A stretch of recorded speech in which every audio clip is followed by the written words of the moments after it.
সুপ্রিয় শিক্ষার্থী, আশা করি তোমরা সবাই এই করোনাকালীন মহামারীর সময় সবাই ভালো আছো। সবাই সাবধানে থাকবে, সতর্কতা অবলম্বন করে চলবে, সামাজিক দূরত্ব বজায় রেখে চলবে। সবাই সুস্থ থাকো, আমি দোয়া করি। তা আমি কার্তিক চন্দ্র পাঠক, সহকারী প্রধান শিক্ষক, শিরগ্রাম বহুমুখী উচ্চ বিদ্যালয়, আলফাডাঙ্গা, ফরিদপুর।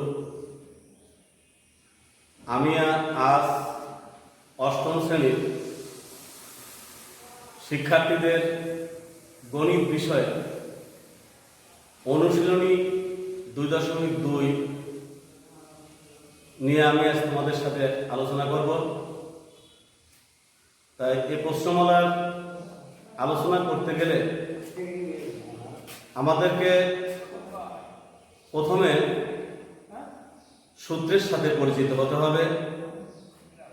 অর্থাৎ সূত্রটি হচ্ছে, আমাদের প্রথম জানতে হবে যে চক্রবৃদ্ধি মুনাফা কি। সূত্র চক্রবৃদ্ধি মূলধন C সমান P × 1 + R পাওয়ার n। চক্রবৃদ্ধি মুনাফা সমান C বিয়োগ P। এখন আমাদের আগে জিনিসের সাথে পরিচিত, বিষয়গুলোর সাথে পরিচিত হওয়া যে চক্রবৃদ্ধি মুনাফা কি।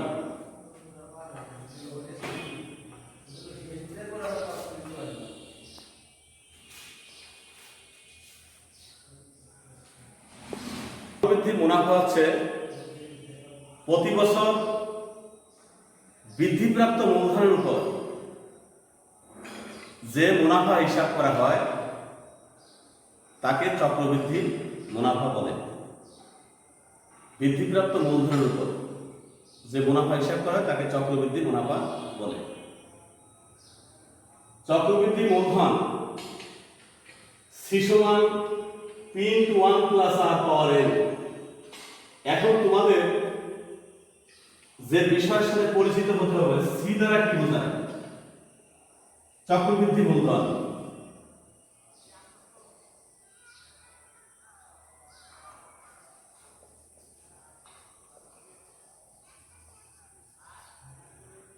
P মূলধন বা আসল।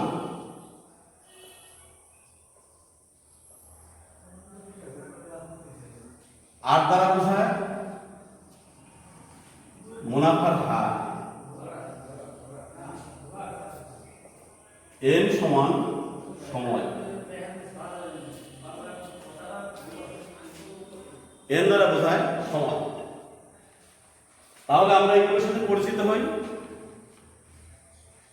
C চক্রবৃদ্ধি মূলধন, P সমান মূলধন, R সমান মুনাফার হার,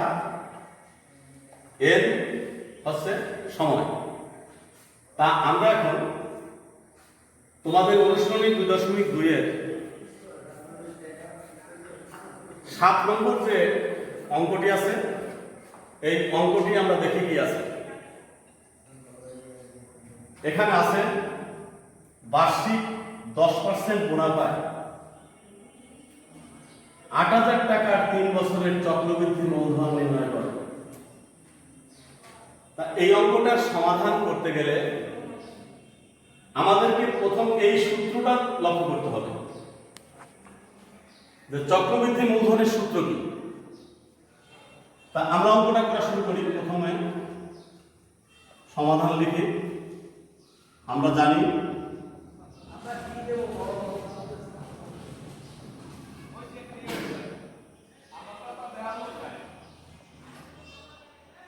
চক্রবৃদ্ধি মূলধন C সমান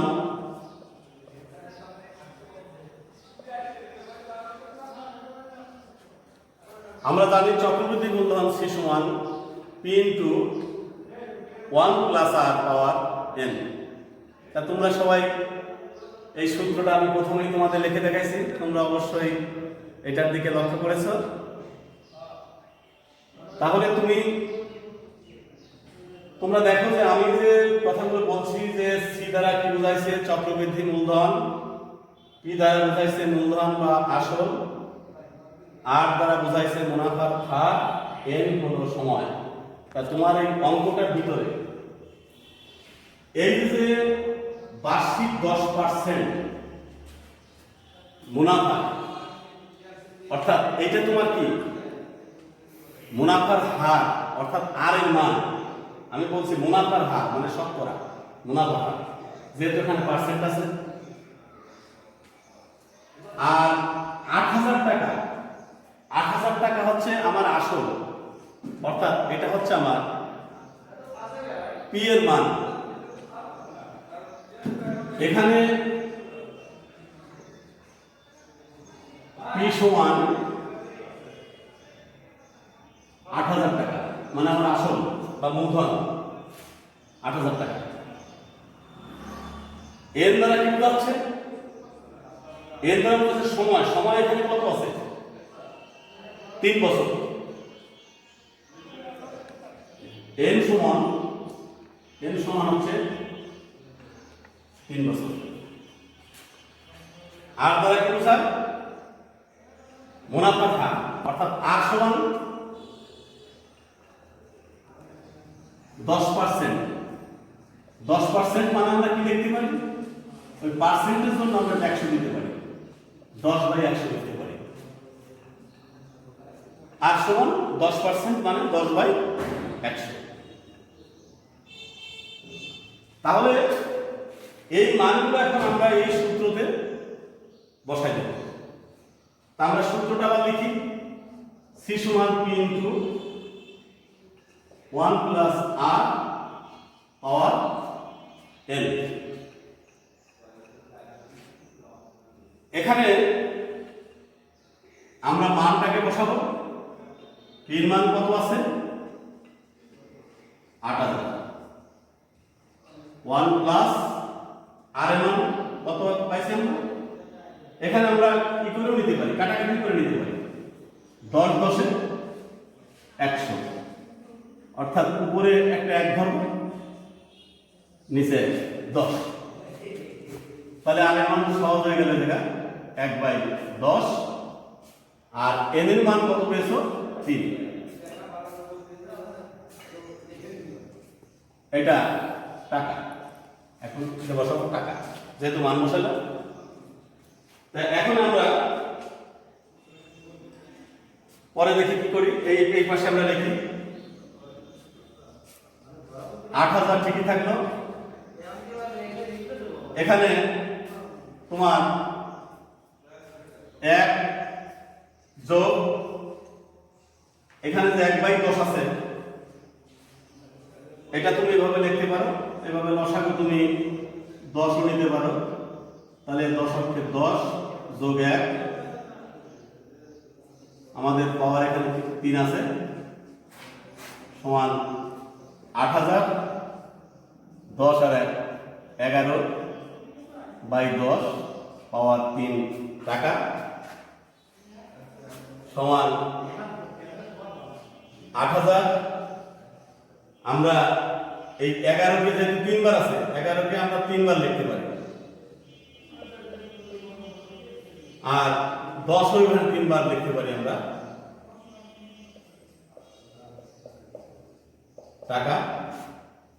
এখন 0 0 কাটা,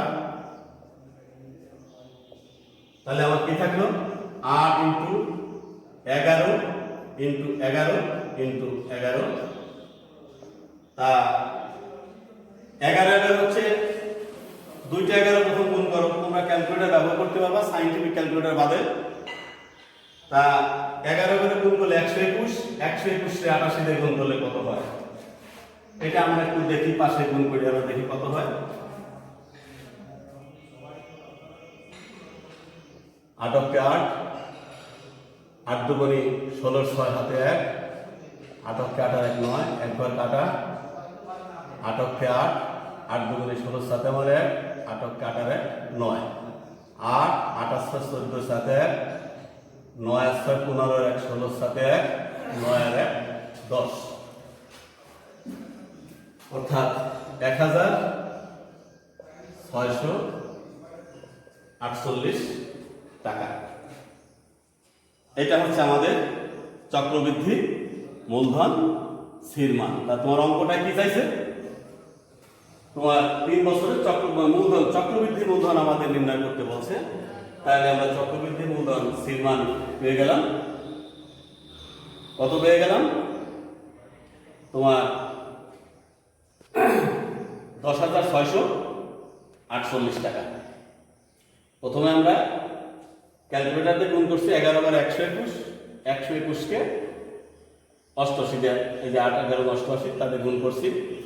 এখানে 8 অক্ষে 8, 8 দুগুণে 16 সাথে 1, 8 অক্ষে 1 9, আবার 8 অক্ষে 8, 8 দুগুণে 16 সাথে 1, 8 অক্ষে 1 9, 8 8 আছে 14 সাথে 1, 9 আছে 15 16 সাথে 1, 9 10, 10,648 টাকা চক্রবৃদ্ধি মূলধন। তা শিক্ষার্থীরা তোমরা কি বুঝতে পারলে? আমরা অঙ্কটিকে আরেকবার তোমাদের সাথে সামনে আমি আলোচনা করি। প্রথমে আমরা বলছিলাম যে চক্রবৃদ্ধি মুনাফা কি? প্রতি বছর প্রারম্ভিক মূলধনের উপর যে মুনাফা হিসাব করা হয় তাকে চক্রবৃদ্ধি মুনাফা বলে। তারপরে আমি এখানে সূত্রটা লিখছিলাম, চক্রবৃদ্ধি মূলধনের সূত্র কি? C সমান P × 1 + R পাওয়ার n। আর চক্রবৃদ্ধি মুনাফা সমান C - P। তোমাদের যেহেতু বাংলায় অঙ্ক করতেছো, এখানে 1টা এই একটাকে বাংলায় লিখো। যেহেতু আমরা বাংলায় পাটিগণিত অঙ্ক করতেছি, সেহেতু চক্রবৃদ্ধি মূলধন C সমান P × 1 + R পাওয়ার n। চক্রবৃদ্ধি মুনাফা সমান C - P। এখন এর কোন অংশটিকে কি বলে, কোনটাকে কি বলে? C দ্বারা বোঝায় চক্রবৃদ্ধি মূলধন, P দ্বারা বোঝায় মূলধন বা আসল, R দ্বারা বোঝায় মুনাফা হার, N দ্বারা বোঝায় সময়। তা আমি এখন তোমাদের যে 7 নম্বর অঙ্কটা করছি, অঙ্কটার দিকে আবার তাকাই। সমস্যাটা কি ছিল? বার্ষিক 10% মুনাফায় 8,000 টাকার 3 বছরের চক্রবৃদ্ধি মূলধন C সমান P × 1 + R পাওয়ার n। অর্থাৎ আমি ইংলিশে বললাম, তোমরা কিন্তু এটা বুঝে নিবা। তাই এখানে যেহেতু সূত্রে আমরা দেখতেছি কি দ্বারা বোঝায় মূলধন বা আসল, আসলে আমার আসল এখানে কোনটা? আসল হচ্ছে আমার এই 8,000 টাকা। আমাদের এই 8,000 টাকা হলো P মান ধরতে হবে। এই P সমান 8,000 টাকা। n দ্বারা বোঝাইছে কি? সময়। তাই অঙ্কটার ভিতরে সময় কোনটা? সময় হচ্ছে n এর 3 বছর, অর্থাৎ n সমান হচ্ছে 3 বছর। 100 তাই কাটাকাটি করছে 10 10 100, তো উপরে একটা 1 ধরো, নিচে থাকে 10। এবার সূত্রটি তুমি লেখো। এই সূত্রটি আবার লেখো, C সমান P × 1 + R পাওয়ার n। এখানে মান বসাও। P এর মান কত অঙ্কের ভিতর দেওয়া আছে? এখন আমরা এখানে লিখছি, মানে থেকে এখানে লিখছি এই যে 8,000 টাকা, এখানে লসাগু 10, 10 × 10 যোগ হচ্ছে এই 1, আর নিচে তো 10 থাকলো, আর এই পাওয়ার 3 থাকলো টাকা। 8,000 10 আর 1 11/10 পাওয়ার 3 টাকা। তাই 11 যেহেতু পাওয়ার 3, অর্থাৎ 11কে আমরা 3 বার লিখতে পারি। 11 × 11 × 11। আবার 10কেও আমরা 3 বার লিখতে পারি, 10 × 10 × 10। এখন এইগুলো 0 0 11 11 11। আমরা কি করছি? আমি প্রথম দুটো 11 গুণ করছি, অর্থাৎ দুটো 11 গুণ করলে হয় 11 × 11 120। যেহেতু ক্যালকুলেটর ব্যবহার করতে পারবে সে পরীক্ষা হলে, সেহেতু তোমরা এগুলো এই সমস্যার সমাধান ক্যালকুলেটর দিয়ে নামাতে পারবা। আমি যদিও বা তোমাদেরকে গুণ করে বুঝাইছি। এখানে 11 × 11 গুণ করে হয়েছে 121। 121 এর সাথে 8 11 এই 28 আমরা গুণ করছি। গুণ করার পরে আমাদের হচ্ছে 10,648। তাহলে এটা কার মান হলো? চক্রবৃদ্ধি মূলধনের মান হলো। তাহলে শিক্ষার্থীরা, তাহলে নিশ্চয়ই তোমরা বুঝতে পারছো এবার আমি তোমাদের এই সূত্রের আলোকে আমি একটা বাড়ির কাজ দিয়ে তোমাদের আজকে পাঠ সমাপ্ত করব।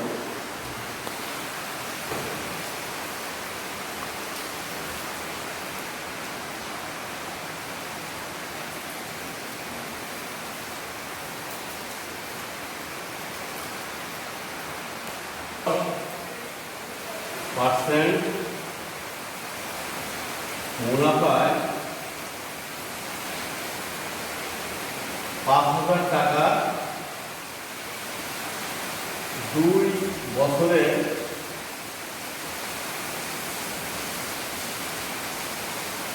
চক্রবৃদ্ধি মূলধন নির্ণয় করে। তাহলে আমি তোমাদের সকলকে ধন্যবাদ জানিয়ে সবাই ভালো থাকো, সুস্থ থাকো এই কামনা করে আমি আজকের মতো আমার পাঠদান এখানে সমাপ্ত করলাম। ভালো থাকো।